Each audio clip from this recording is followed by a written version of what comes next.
This is part 3. Part 3. Okay. What did Janetta say then? The lady. Wait, first. Then you got out of there. You said you were. Then you were gone. Back home, and then you were gone like a streaker. I was in like a streaker, and I got back in my bed and hoped I'd never been missed. And then here you are. And here came my son later on saying, "There's been a knifing out at the." Okay, and then what did Janetta say to you then? Police and about her brother. Everything, and then oh my God! And then I said, and then eventually I kept her cry for help on the phone for a while, but the police had no interest in me, and I tried to tell them things. The police have a lot of interest in you, Rodgey. Okay, then what did you say that Janetta had told you? She said.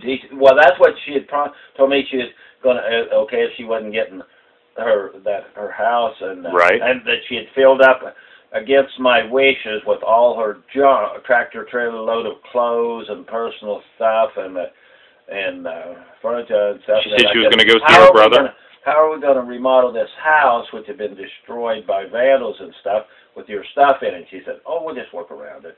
And I said, "Well, no more." And as quick as she could after that, she got Shannon Hicks to bring 2 more loads of her stuff.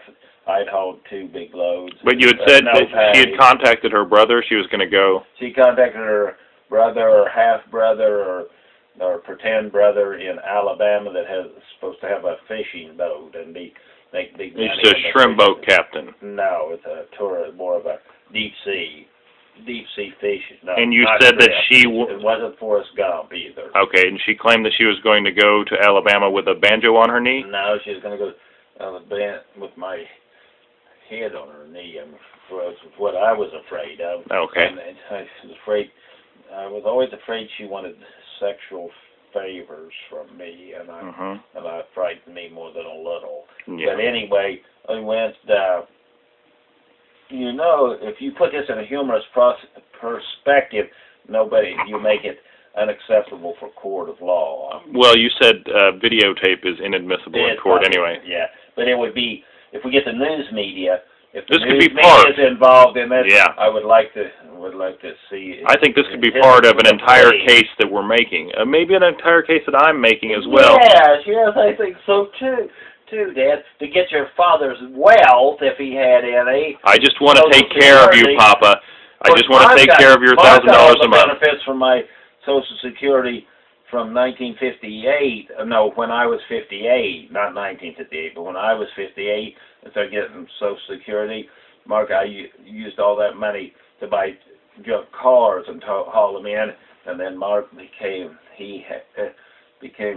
half owner of everything. And how did that make you feel when that happened?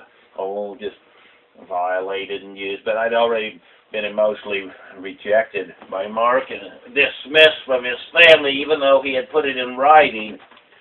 Part of our family and given me a picture. Writing is inadmissible in court, Raj. I don't think so, dude. Anyway, did you have a question about the Janetta case? Oh, yeah. She was going to go see her brother, but then I don't think that worked out, so she decided then I think this is all part of a pre-planned scheme. I think from what I learned from Alex the next day, she had been attacked Daryl, and Alex tried to protect his father. Just like me. Yes, his father, and I don't know if there was any. The police took my 2 black powder guns, and I think they say they. How will you be ready for the British if they take your black powder guns, Raj? Well, obviously I won't be. The British have already got rid of all their guns, and now they want rid of ours too. And Obama hates the British. We don't need their tea. No, we'll boil it in salt water at the harbor if necessary, or make sun tea perhaps. But anyway, Dan, you're getting me off the subject here. No. My last will and testament, Jeff Newell, Pitcher, Oklahoma. Sound mind, hearing. License to prove it. Yep. To prove that you're Jeff. Well, anyway. If somebody actually is what they say on their license, they don't ever claim that they need to prove it. Then Daryl, I think, tried to get her out of the house because I told him that, and in front of her, I told him I'd rent to Daryl, but I wouldn't sign anything. I really didn't even want her there, and I certainly didn't want all her junk there, because we couldn't get anything done with that. But a handshake agreement isn't admissible in court, Raj. We had no handshake. And that's good then. We can admit that in court. A handshake as far we went sexually, except she was always with. Did you shake any other appendages with her? No, she was always kissing me. Okay. When I'd buy her something, when I'd buy her cigarettes or beer, she'd always pay. She paid you with kisses. Okay. Just like your man friend in Lebanon. Barbie, you remember when I hold your Barbie doll with my wagon and you paid me with a kiss? Is that a country and western song? Yes, it was. No, there's somebody at the door. I'm not letting her in. Ignore the door. Remy, you go away. She can turn the knob, they say, with her mouth. She has no opposable. She's smart. Knob. She's too darn smart. Too darn Denise-like smart. I think she's every bit as smart as Denise. Yeah. Anyway, I would like to watch the two of them in a chess match. I'd like to see them chest to chest with paw to paw. This is all part of your last will and testament. Wrestling match. Wrestling? We need to put that on your pronunciation video. Wrestling, but I would want Denise's privates and her breasts covered because she did not have breasts. She has something there, I'm sure. She wore a blue magnetic bra or something. I've seen it. Okay. To her iron hard. Sustained. Nipples, and it stuck to her iron hard nipples. All right, and this is and you want that in your last will and testament? No, I do not want that. Dan, you're trying to distract. This is going to be an awfully long transcript, but I'm going to write it all down. I haven't got to what you get yet, Dan. Yeah, tell me what that is. No, I'm not. That's the last, in case we run out of room. No. I'm trying to save some lives here and take responsibility. What do I get, Raj? Come on, that's going to be a thrilling conclusion to part 3. We'll get the rest of it in. Finasteride. You get all the finasteride for one, not just for starters. You get land, cattle, half of grain-fed beef, all the puppies, and all the cats. No, you can't have all the cats. I want my 7-toed cat back. You get your 7 toes when PK dies.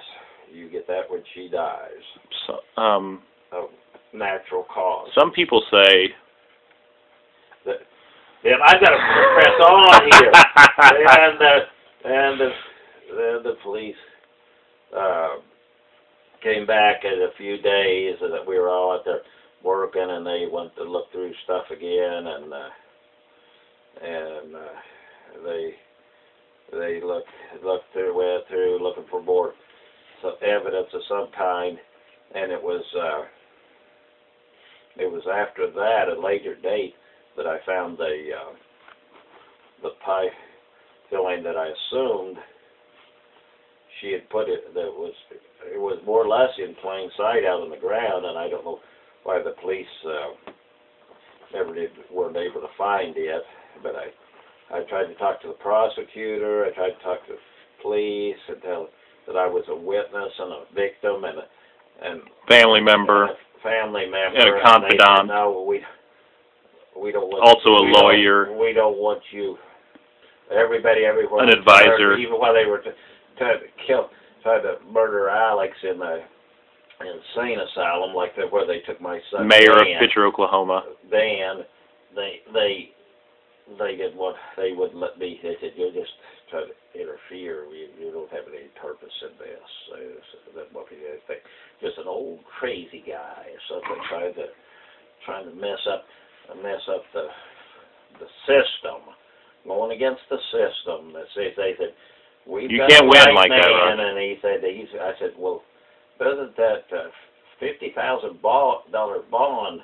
Doesn't that seem a bit excessive for? Janetta said they might have had the right man or woman. No.